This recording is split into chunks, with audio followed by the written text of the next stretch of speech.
You guys just you keep coming around. I just keep hearing about you guys. And I might need to tell Ryan to cut that up a little bit and just put it in my audio for my phone. First of all, I love the game. I had a passion to play the game, not only football, but I love the game of golf. And what it lends to a person and the friendships you develop on the golf course. It's been a pleasure being on the drop. I wish you guys all the best down the road. As someone like you have that golf itch like a lot of us do. I keep track of you, and you are moving. You are on the move. So listen, I'm a big New Jersey golf guy. You're very kind, Mike, and you too, Ryan. It's a pleasure to be on just a couple of Jersey boys here talking about something we love. All the best. I really enjoyed it. This is the Drop Podcast where we talk golfing in the Garden State. I'm Mike Poro, and this is Ryan Coulott. What's up, Drop Pod people? Welcome back to Interview Thursday. Mike, we have one of our more decorated guests that we've ever had on the show. Today we have Ina Kim-Schaad, 2025 Women's Mid-Am out there at the Monterey Peninsula. Then she went over to Ireland that same week. We get into it in the interview, but she had quite a 3 weeks where she wins that, then goes over to Ireland and plays in the Carey Cup and wins that. So just an unbelievable woman who's had an incredible journey in her golf career and quite a story to tell. Yeah, I mean, anytime that we can get someone like her on the podcast, for us, it's a feather in the cap because her story is tremendous. Doing what she's done at an age that she is, which is most of the time people don't think that mid-ams are going to win the actual tournament at her age. And then she goes out and beats all the kids, makes it even more special. And then to find out she's legitimately right across the street there in New York. Like, I was doing everything we could possibly do to get her on and locking down a date and time, getting her on, hearing her story. Man, oh man, simply one of the best. Yeah, no doubt. So without further ado, we're going to send you to that interview now. Enjoy.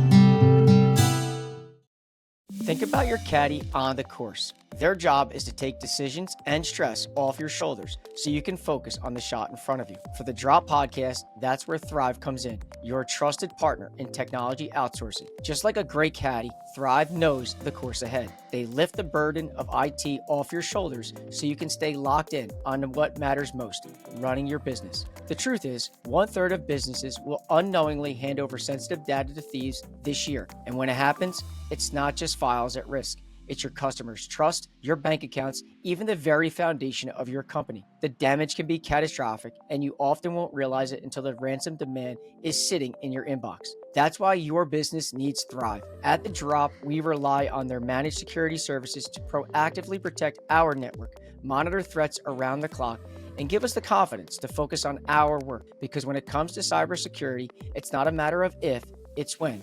Get your no obligation security recommendations and consultation today at thrivenextgen.com/the drop. That's thrivenextgen.com/the drop.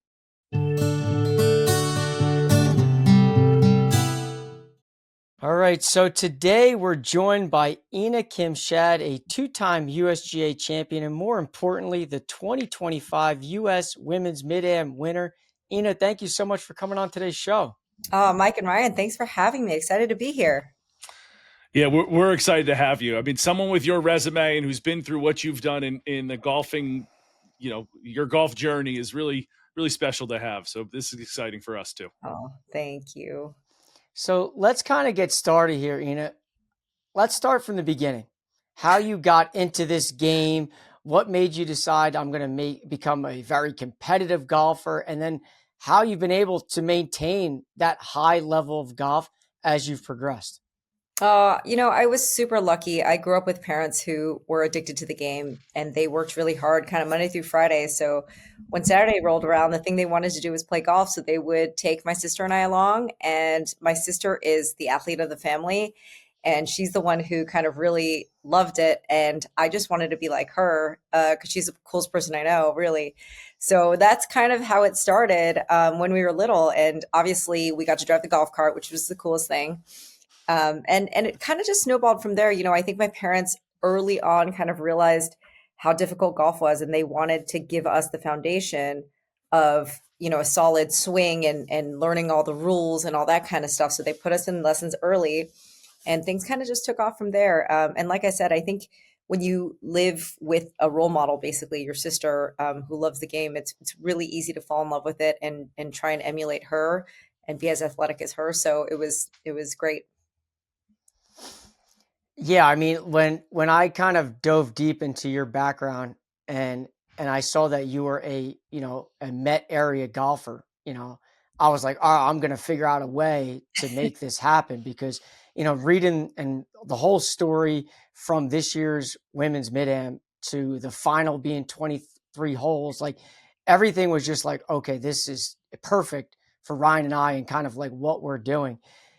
And before I even get into like what happened this year, because I think it was an unbelievable year, but even last year winning the 2024 MGA Women's Player of the Year, like you've kind of had like a 2-year run right now. And correct me if I'm wrong. I know you won the U.S. Women's Mid-Am in 2019. So obviously that's another special year, but really more so in the last 2 years, it seems to be golfing at a different level. Am I correct in thinking that? Well, so yes and no. So I think, the MGA only recently started having this award. So it's a Right. relatively new award. I think I was the second winner Second maybe one. of it. Yep, Yeah. second one. And so I think historically, if they had had it, perhaps I probably would have won it in 2019 because that year I kind of went gangbusters. I won the Met Open, the Met Amateur, the Met Stroke Play, the Met, it was like the whole, so that was kind of the year that I really went gangbusters. So I would say last year, actually, I did well, obviously, but I was like just knocking at the door. So I really only had one big win, which was in New York State. And then I kind of was like just right there with a lot of the other tournaments, but not quite winning.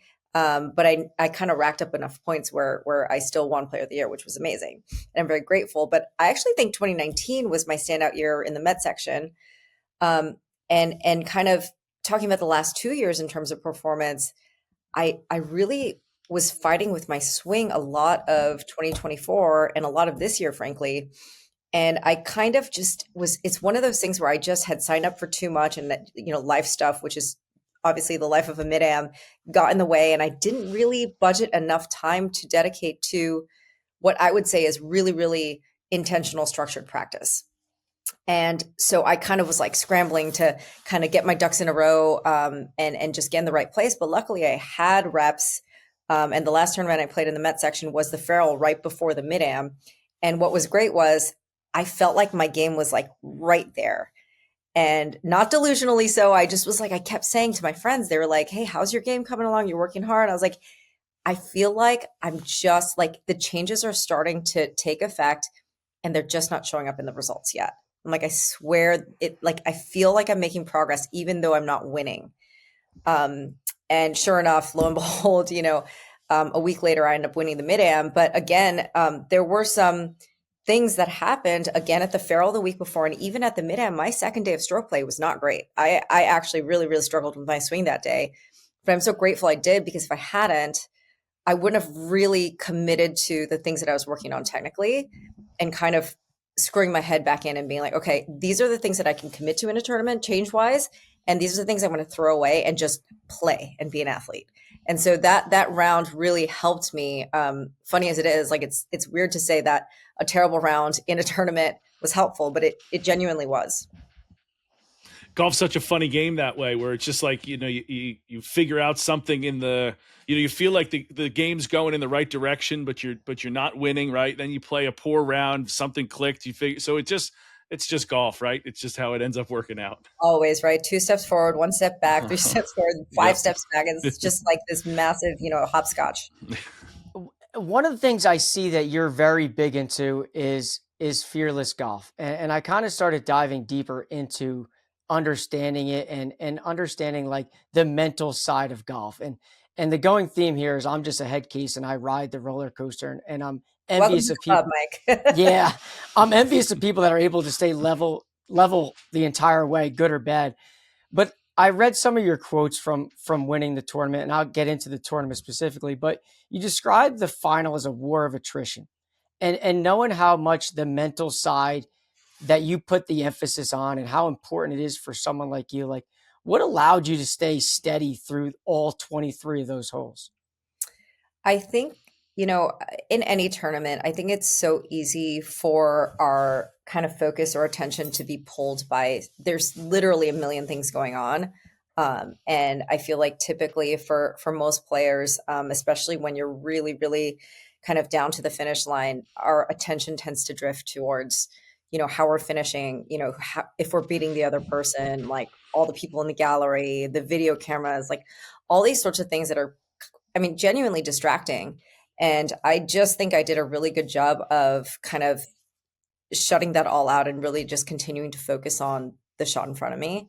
And then the next shot, and then the next shot, and then the next shot, and not getting bogged down in, oh my gosh, I'm one up, or oh my gosh, I'm one down, or anything like that. I at any point, I mean, I vaguely knew where I stood, but genuinely in match play, and this even goes back to 2019, in any match, if you had pulled me aside and been like, where do you stand? I would have been like, I don't know. I think it's like around here, but I'm really not sure. Cause like, I'm not paying attention to it at all. I'm really focused on playing my game. I'm really focused on what I'm going to do on the golf course and this hole in front of me. So it was very disciplined about that. I mean, how do you do that? I mean, I don't even know how you do that. So hard to do. I don't like, I either want to know where I stand on that hole, in that round, everything, to play in such a big time tournament like that and just be like, listen, I think I'm right around here. It's like, for someone as crazy as me, I just can't comprehend that. I can't. Yeah, honestly, it's just like anything else. It's practice. And luckily, I'm kind of Dory in real life as well. Like I have very, very poor short-term memory. And so it's kind of easy for me to forget a lot of things. And again, like I just don't emphasize it in life, even when I play normally, whether I'm playing with friends or in a tournament. So it just kind of became my default over time. So like anything, Mike, it's literally just practice. Yeah, I mean, like I look at all these scores and like you won 1 up, 2-1, 3-2, you end up going 23 holes in the final. Like that fortitude that it takes is not something that is instantaneous. You have to have some scar tissue that's built you up to be able to sustain, that kind of grueling for all those years. Is there anything specifically that you can pinpoint that this tournament, this experience, that you can kind of say like that's the scar tissue that got me through? I don't know if scar tissue is the thing that pulled me through necessarily, but I think I really am, or I try to be, at least I really try to be intentional with the way that I compete and even the way that I practice. And so again, like none of the things that happen in a tournament in terms of my demeanor or thought process are accidents per se. They really are scripted. They're really thought about. The way that I think about practice and my default of how I want to practice, that doesn't mean I'm perfect at it, by the way, is thinking about all these factors and how I want to hold golf in a certain light. Like I genuinely have fun out there, whether I'm winning or losing. And that's a total change from when I was a junior golfer. Like if I was not playing well or I was losing, I was so miserable out there. I was not having any fun. And that's kind of, I know we kind of skipped over this part because I forgot about it, frankly. But when we were talking about my background, when I took 11 years off of the game, when I was working in finance, that was a large part of when I came back, I realized how much I cared only about the result and how I was doing. And I really had to retool a lot of my thinking and my mindset around my relationship with the game. And that's kind of what's brought me to Fearless Golf and how important I think it is to have a healthy relationship with the game, healthy relationship with results, why we play. And essentially, like if you're spending 4 to 8 hours out on a golf course playing, 18 or 36, like why are we making ourselves miserable out there by living and dying by every shot and result, right? It's so much easier said than done, but it's something that I really have worked on. And again, still, I'm not perfect at it, but I really do try and live that. It's something that we've seen. We've talked to so many people who come out of like college playing such high level or guys that try bouncing around on the pro tours. And then when they eventually do come back, having that match their expectations, match their, the time that they put into it. If you're not putting in hours on the range and the putting green and chipping around the green, like you can't really expect to be as pinpoint as you used to be. So that's always a tough journey as well. I agree. And I think, especially for the mid-ams out there, it's just, life gets in the way and what it takes to play at your highest level. You're not putting it in. But at the same time, if golf means less to you, right, in air quotes, it means less to you in terms of you are genuinely playing for fun, then why are you attaching so much to the outcome in something you've put less input into? Right. So the equation should match. So wise. It's not Yeah. level, right? And so if less input and then you're expecting the same output, why are you putting so much pressure on yourself, right? And I'm not saying we should expect less of ourselves, but if we can increase the quality of our input and then kind of find some middle ground on the output and just be really happy with like us sacrificing 4 to 8 hours out of our days where, we don't have that kind of luxury time anymore. It's like, you better enjoy it, right? Like actually enjoy it, not tell yourself you're going to enjoy it and then be miserable. Totally agree. I need to learn how to do that so badly because I live and die by every shot as if I win the Masters or lose the Masters. So I need to figure out that, I'm 41 and still haven't figured that stuff out. So I don't know if I ever will. The New Jersey Golf Foundation, the charitable arm of the New Jersey PGA section, is committed to positively impacting lives and communities through the game of golf, with a focus on their 3 core pillars: youth, military, and special needs, and led by PGA of America golf professionals. The New Jersey Golf Foundation hosts a dynamic lineup of annual programs for all levels and abilities, and a series of special events to support programming. Signature youth programs include Golf in Schools and PGA Junior League, while military programming is highlighted by PGA Hope, a weekly rehabilitative golf program that is saving the lives of military veterans. The foundation is also a strong advocate for inclusion through its support of Special Olympics, New Jersey Golf, and L's for Autism. To support programs and special events, please visit njgolffoundation.org or call 732-465-1212. That's njgolffoundation.org or 732-465-1212. This is the partnership we've been waiting for.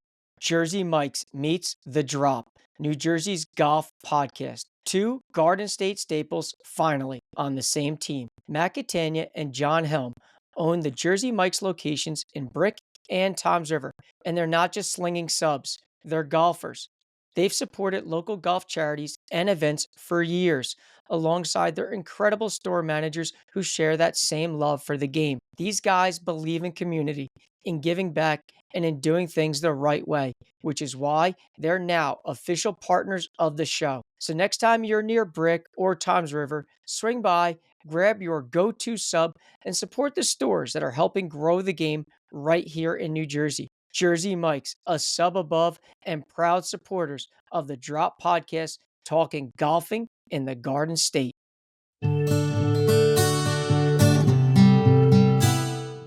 Take us back to the final putt. It's 18 feet to win the whole thing. Obviously, hearing you and understanding the mental side, like, what are you telling yourself or what are you thinking before you actually pull the trigger on that putt to win the whole thing? Yeah. So that putt, it was really different because, first of all, like, Fazio greens are so crazy and like they're so difficult to read because there's not like one dominant slope per se on every hole. There's like about 5 different, micro slopes that are happening that you can't see with your eyes, but you can kind of see with your feet, and you might see it's just like very difficult to read. So my husband was on the bag, and his and my literal conversation on that downhill putt was like, okay, I think it's left to right. He's like, but there's some right to left. Is it straight? Well, no, but it's like, so there's like this massive debate. And like, ultimately, after like this whole reading it from both sides, reading it from the side, getting the slope with our feet a little bit, like, not that I'm an aim point person, but just kind of understanding the micro slopes on the 18 feet, we kind of decided, we came to a consensus. I was like, all right, it's 18 inches left for sure. Going to commit to it. It might not be right, but listen, if I get the speed right, it's a downhill tickler. We'll get it close and hopefully we'll have a tap in. So that's literally the logic. I put it right on my line. I had perfect speed on it. And if you look at the putt, I did start at left 18 inches. It broke so far right, and then it did enter from the right side, actually. So it broke more than 18 inches left to right, and then it broke probably another, I don't know, 5 inches right to left to finish. So it was a pretty crazy putt to make. And I wasn't expecting to make it.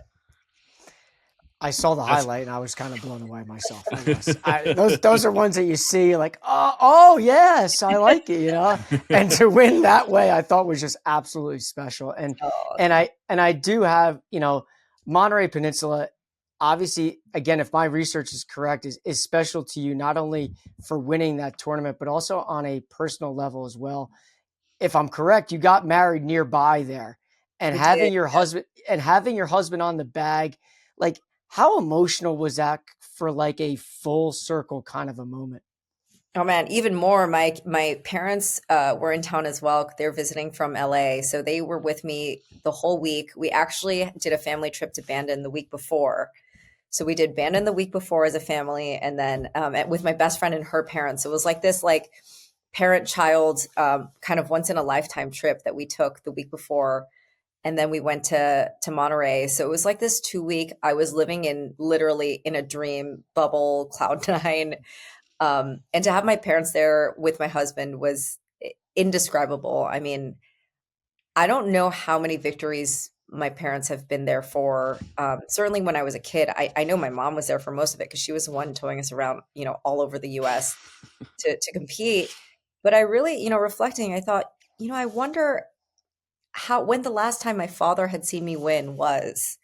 And I don't know if he'd ever seen a big win, to be honest, because he was always working. He was always, and we were on the road. So that was, there's so many layers of just how special that week was. And frankly, like, let's call a spade a spade. I'm 42 years old. Like, I'm not supposed to win this thing. You know what I mean? And so, all of that on top of everything else, it was really, really special. So I want to get back to that part of it. You had mentioned, like, you're 42, not supposed to win this. You've mentioned the quality input going in and expecting the output. What is that input? What is practice like? What have you done to kind of change things? What have you, with less time, what are we practicing on more? What's that all like? Yeah, good question. I think that, there's different components, right? I always high level, we'll break it up into like long game, chipping, pitching, and putting, right? My long game, I've kind of struggled with one particular thing, which, not to overload you with info, but basically I was getting a little bit too droppy, a little bit too inside out. I was like 7 to 8 degrees into out at one point in the summer where I was really struggling with a two-way miss. And so kind of dealing with that from a technical aspect, that's a lot of degrees. And so, not necessarily, listen, to me, I'm pretty old school, like ball flight and sound to me gives me more than I need to know for the most part, but it is nice to be on a machine to give you that like confirmation. So I tried to do that now and again when I had time. And this is not an everyday thing. It's not a like beat balls for 3 hours thing. This is like okay, I have like maybe 30 to 45 minutes. So I'm going to check in and just see how it looks. And if I can take a video, great. It was one of those. I tried to check in with a couple swing coaches when I could. And it was like okay, I have this date open. I'm in this part of the world. Like, who can I see for just a sanity check?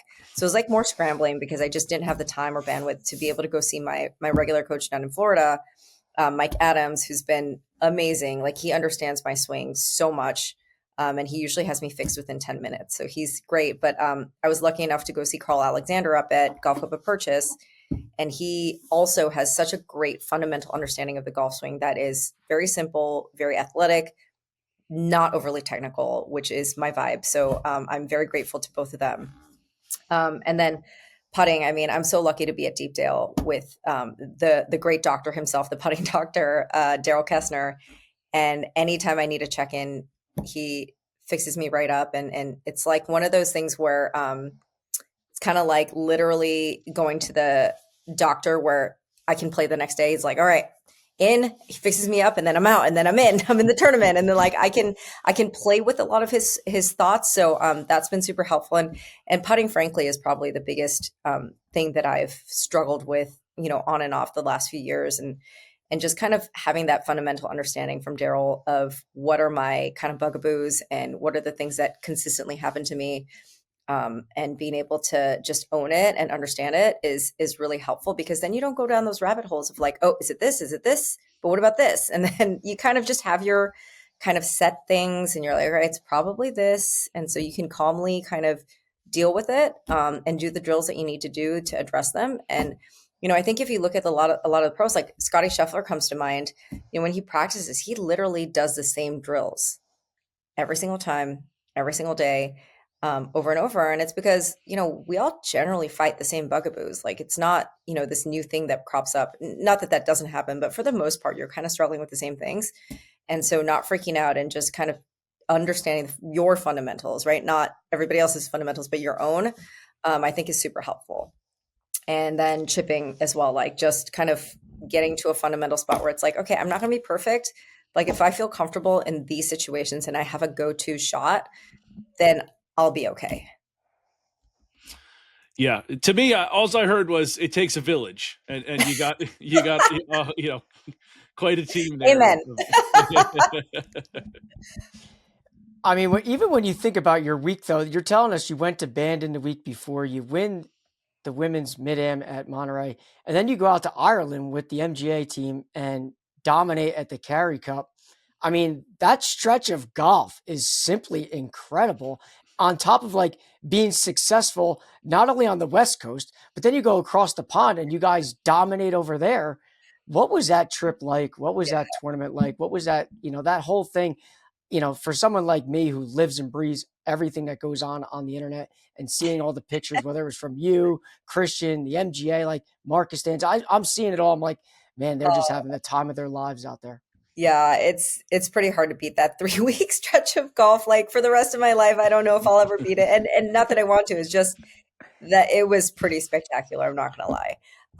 But the other crazy thing about the Portmarnock trip was, just literally going fresh off the win. I flew from San Francisco to Dublin, and I met the team over there. And, my husband used to live in Ireland. So we have a lot of, just friends that we've made over the years because we like to go there, once a year or so and visit. And we actually ended up, my husband and I both ended up joining Portmarnock because we just fell in love with it. So being overseas members, getting to play against Golf Ireland as a member, there's like this torn allegiance, I think, a little bit, because you're obviously rooting for the Irish too. But it was all super special. And the big thing I'll say is like, win or lose, I just think the Irish are class acts. The team was amazing. And like, we were genuinely rooting for them as well as ourselves. Like we just wanted good matches and good golf.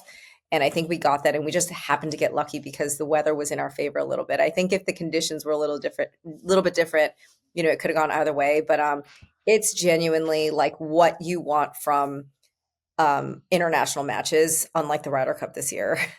It was very collegial. Like everybody was so respectful. We had so much fun. We all hung out together. It's exactly what you want from international matches. It was perfect.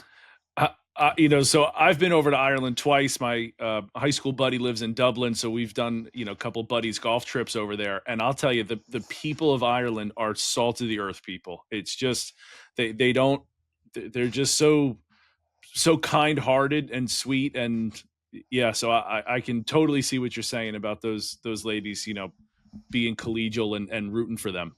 Yes. I mean, as they say, good crack, right? They're all good crack. I guess the other question I have too is like, you're an elite golfer, balancing life, work, travel, marriage, the whole nine. Like, how do you find a way to still play golf at this high level? Like, are you a very like time management person? Like here's my schedule, I can fit it in, or do I skip a few days and like I'm not able to get to it? Because, juggling all those aspects of life isn't easy. Then on top of it being the golfer that you are, how does that all work out? Yeah. I mean, if you ask me, I manage my time wisely. If you ask my husband, I'm a total psycho about my schedule. It does take a lot of management, honestly. and juggling and compartmentalizing for sure. But everybody's able to do that. I mean, it's just being on top of your calendar. That's all. I mean, I live by calendar reminders. If I didn't have calendar reminders, remember I'm Dory, like I would be toast. I would not show up for anything, do anything. Like I'd be dead. That's great. That's great. So you had mentioned that your husband was on the bag for your win, and I imagine he's also a golfer. Do you guys have some good competitions, or what's the golfing relationship like there? I would say we're each other's number one fans. We don't try and play against each other. I think early on in our relationship, we had a friend who would egg us on to play matches against each other. And it started with, I think it was, he would complain about my shopping habit. So it would be, if he won, I would have to throw out 3 things from my closet. And if I won, it was a pair of shoes. And after I won the first couple, we quickly stopped that bet. So we then stopped kind of really playing against each other. And now we just root for each other. And that is probably the healthiest thing. But he is a great golfer, and he's actually a really amazing caddy. So he caddies for one of our really good friends on tour like once a year. And his record is now 2 USGA championships and 5 out of 6 PGA Tour cuts.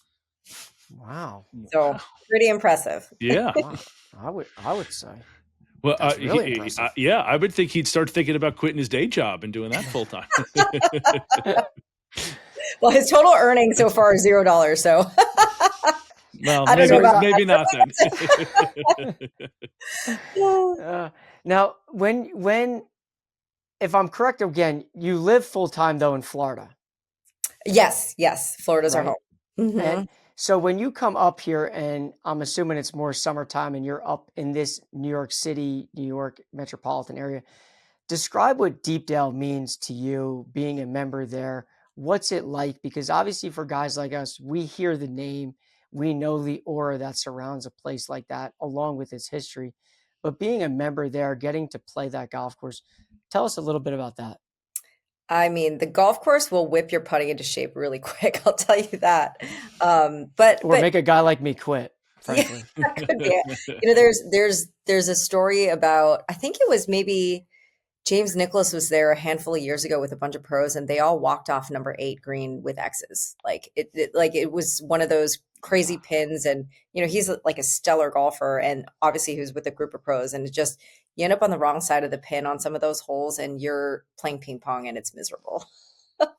But what I will say is, you know, when I first started going there as a summer member first, I, you know, obviously was very nervous. I was walking on eggshells, and everybody was very polite. It was just, you know, me being like, oh my gosh, it's Deepdale, and being super worried. But, you know, the more I go, the more I've been, you know, I realize they're so wonderful, and it really is a family. Like, you go in there and I'm hugging everyone, and they're just so warm.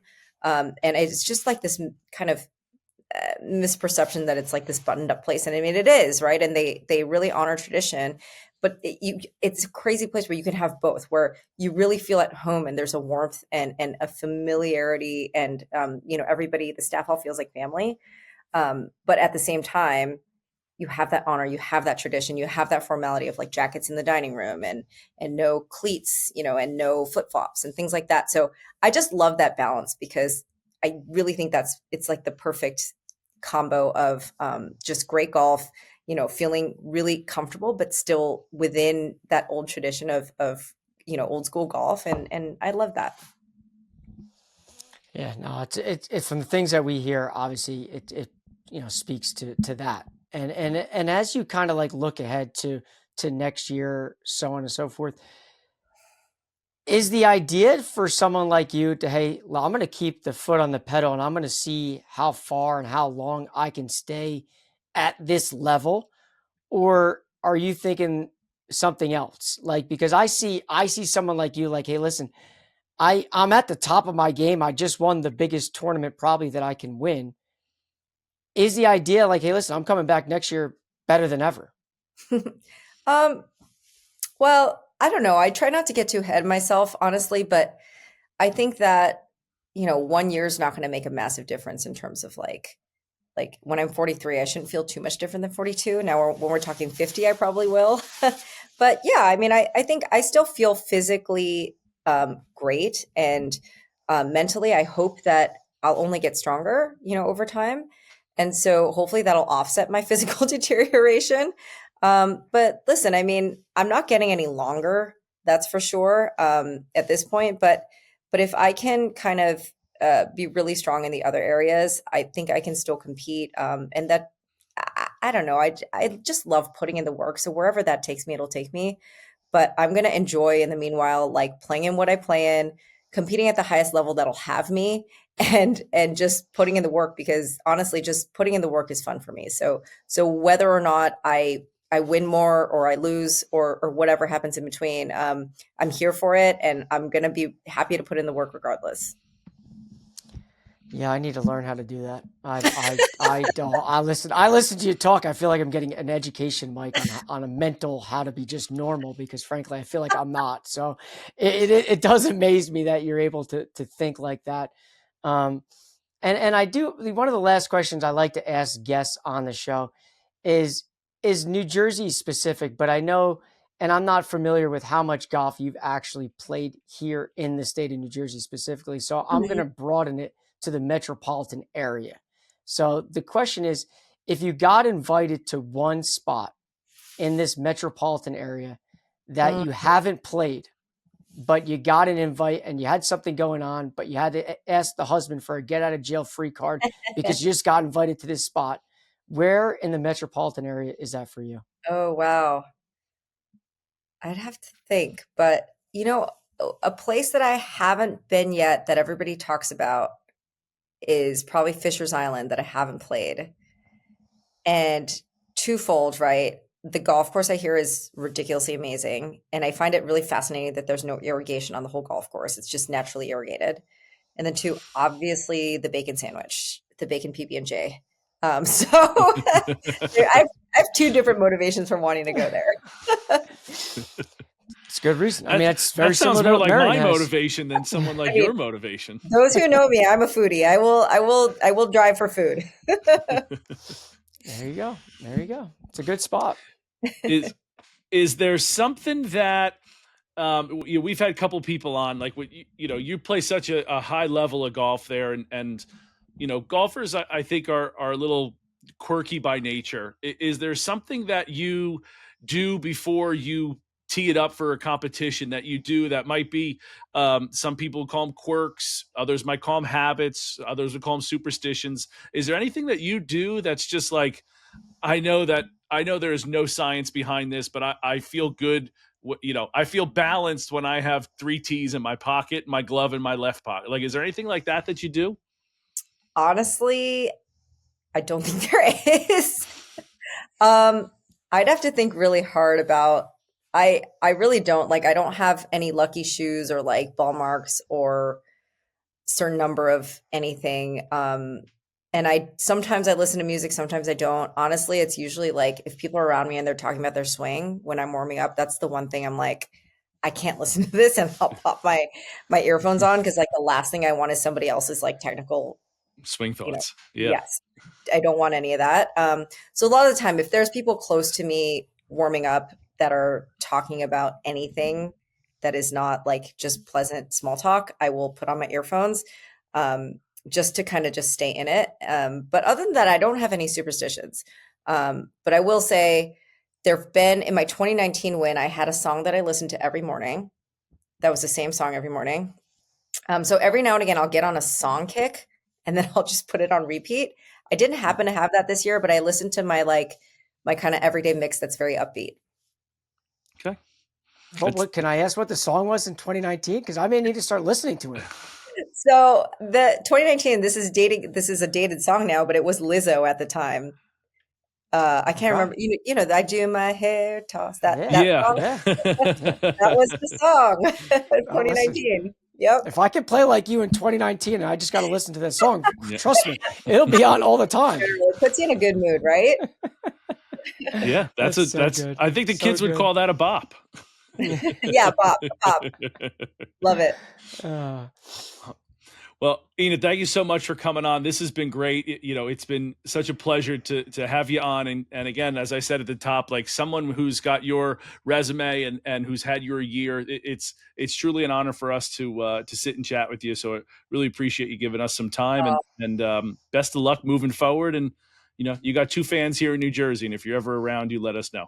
Thank you guys. This was awesome. Thanks for your time. It was such a pleasure to get to see you guys on screen and hang out a little bit. Yeah, for sure. All right. Take care. Take care, guys.